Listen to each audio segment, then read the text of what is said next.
Mill-10 ta' Diċembru l-Malta Enterprises tibda tilqa' applikazzjonijiet fi skema ta' 4 miljun euro li permezz tagħha jingħataw għotjiet biex jinbidel makkinarju qadim fl-industrija tal-kostruzzjoni.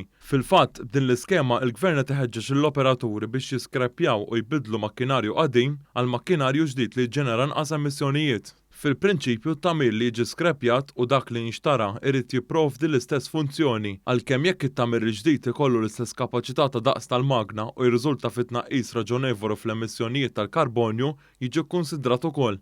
Il-Ministru l-Enerġija l-Intrapriża u l-Iżvilupp Sostenibbli Mirjam Dalli ħeġġeġ l-operaturi biex japplikaw għal din l-iskema biex ma jibqax jintuża tamir li jniġġes u jagħmel inqas ħsara l-ambjent.